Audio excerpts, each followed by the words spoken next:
Let's get right into it. Number 5, drilling holes in your skull for a headache. Imagine you've got a splitting headache back in ancient times. You walk up to your tribal healer hoping for some relief, and they grab what looks like a stone drill. Next thing you know, they're boring a hole straight through your skull. This wasn't some barbaric torture method. This was trepanation, and it was happening all over the world thousands of years ago. Ancient civilizations from Peru to Europe were literally drilling holes in people's heads as medical treatment. The crazy part is, many patients actually survived this procedure. Archaeologists have found skulls with multiple trepanation holes that show signs of healing, meaning people lived through it and came back for more. These ancient surgeons used flint tools, obsidian blades, and even seashells to carefully scrape away bone. The whole process could take hours of meticulous work. They believed trapped evil spirits were causing headaches, seizures, and mental illness. Their solution was simple: give those spirits an exit door. But here's what's wild about this. Modern neurosurgeons still use similar techniques today. When someone has a brain injury or needs pressure relief, doctors doctor ill holes in the skull using basically the same principle. These ancient healers were accidentally performing legitimate medical procedures thousands of years before they understood why it worked. If you're enjoying these bizarre ancient healing methods, make sure to subscribe because we've got way more weird medical history coming your way. Number 4, dancing until the ancestors heal you. In southern Africa, traditional healers called sangomas don't just hand out medicine and send you home. They throw an entire spiritual dance party to cure your illness. The sangoma starts by burning specific plants that create thick, aromatic smoke. Then the drumming begins. These aren't gentle, therapeutic beats. We're talking intense, hypnotic rhythms that can go on for hours. The sangoma, the patient, and sometimes the entire community join in this healing dance. They believe your ancestors' spirits are watching and need to be summoned to provide the cure. The dancing gets more intense as the night goes on. People enter trance-like states where they claim to communicate directly with deceased relatives who give medical advice. The sangoma interprets these spiritual messages and prescribes treatments based on what the ancestors supposedly recommend. But here's the thing that makes this even more fascinating. The medicines they prescribe, called muthi, often contain ingredients with real medicinal properties. They might give you lion fat to make you brave, or specific plant extracts that actually have therapeutic compounds. Scientists have studied these traditional remedies and found that many contain active ingredients that work for the conditions they're meant to treat. The ancestors might not be real, but the chemistry definitely is. Comment your location and let us know what weird healing practices exist in your area of the world. Number 3, bleeding out the bad stuff.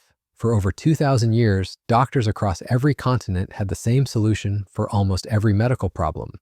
Feeling sick? Let's drain some blood. Got a fever? More bloodletting. Broken bone? You guessed it, time to open a vein. Ancient physicians believed your body contained 4 essential fluids called humors.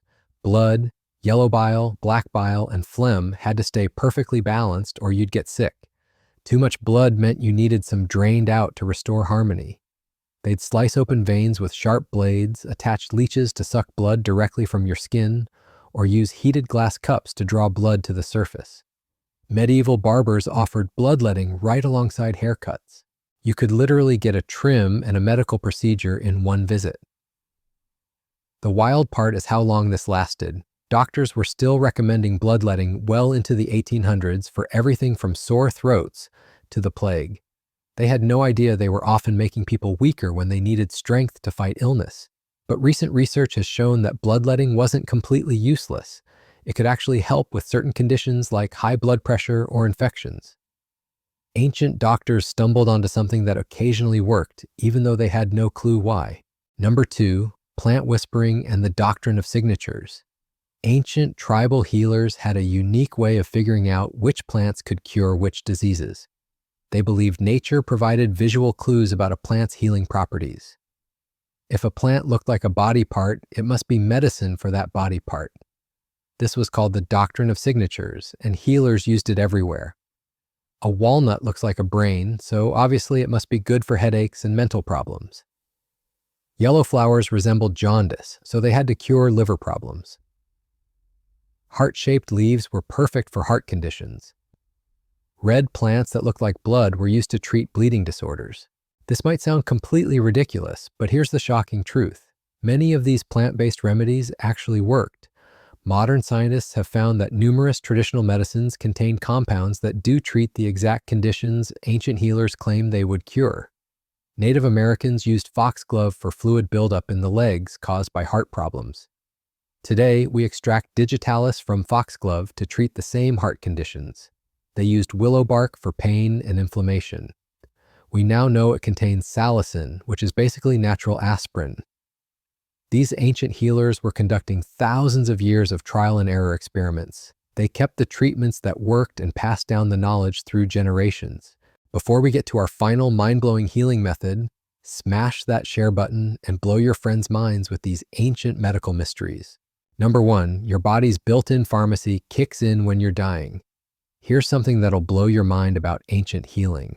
When tribal healers couldn't save someone with herbs or rituals, they discovered the human body had one final trick up its sleeve. People on the edge of death would sometimes experience what looked like miraculous recoveries. They'd suddenly feel no pain, gain incredible strength, and seem completely alert despite being moments from dying. Ancient healers called this the spirit's final gift. They thought the gods were giving people one last surge of power before taking them to the afterlife. Modern science has a different explanation, but it's just as incredible. When your body realizes it's about to shut down permanently, it floods your system with every chemical it's got left. Adrenaline, endorphins, and dozens of other compounds get dumped into your bloodstream all at once. This cocktail is more powerful than anything ancient healers could brew from plants. Your brain releases natural painkillers stronger than morphine. Your muscles get a boost of energy that can make weak people temporarily superhuman. Some people become incredibly lucid and aware, having deep conversations with family members they haven't recognized in months. Ancient tribes witnessed this phenomenon countless times during battles, famines, and plagues. They developed rituals around these final moments, believing the dying person was receiving wisdom from the spirit world. But here's the part that makes this genuinely eerie. Sometimes this chemical surge actually saves people. The massive dose of natural medicine is enough to jumpstart recovery in cases where nothing else worked. Ancient healers couldn't predict when this would happen, but they learned to recognize the signs. They'd gather the whole tribe around someone experiencing this surge, treating it as a sacred healing ceremony. What's wild is that modern emergency medicine has found ways to artificially trigger some of these same chemical responses. We use synthetic versions of the compounds your body naturally produces during these critical moments. Those ancient healers were witnessing the most advanced pharmacy on Earth. It was built right into the human body, and it only activated when everything else had failed. These ancient healing methods might seem bizarre, but they reveal something incredible about human ingenuity.